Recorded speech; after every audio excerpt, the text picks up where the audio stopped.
But for the first time in history, state water regulators have ordered mandatory water cuts for all Californians.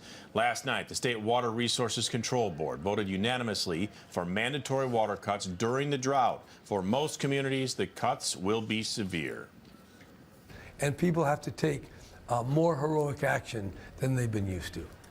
Several local communities face some of the harshest restrictions, including the city of Folsom, which is required to cut water use by 32%. Good evening, I'm Sam Shane. And I'm Christina Anderson. So how does the city plan to crack down on water wasters? CBS 13's Ian Schwartz joins us live from Folsom getting answers. Ian?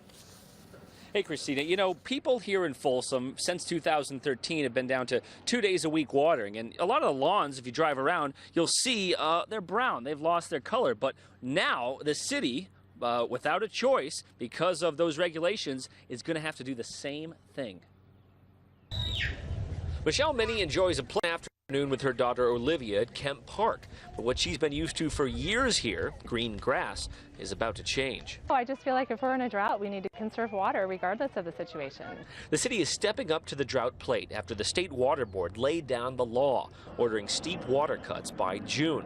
The city plans to cut back by 1/3 watering in its parks. I would expect there probably is more, or maybe more brown grass. It might not be dead, but it may just be, stressed more than some. Marcus Yasutake runs water conservation for the city and says along with parks getting less water, the city is making some big changes. We got a nice conservation target of 32%.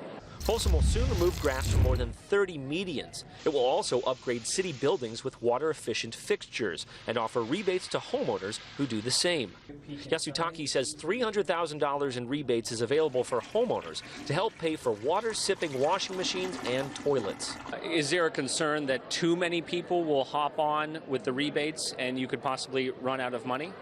That's always a concern because you don't know what type of demand you're going to get initially. Another big change will be here at Kemp and 2 other parks. The water fountains kids play in will no longer run so kids can cool off, something this mom says she'll just have to deal with. We use it, but we can go a couple years without it. We can put a little pool in our backyard and they can swim in that. You know, I asked the conservation director with the city of Folsom, I said, well, yeah, what happens if you run out of money? He said, well, they'll just have to go back to the city council and try to appropriate more. But, the past couple of years when people were letting their lawns go, it was kind of the trendy, hey, look, I'm helping out.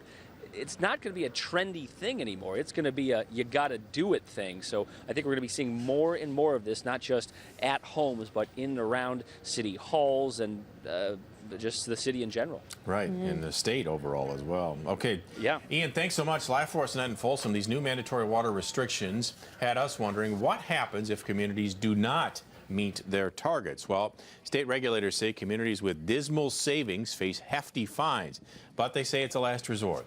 The State Water Resources Control Board says they will focus on helping communities find ways to drive down water use. The state does have the power to intervene by implementing restrictions and raising local water rates.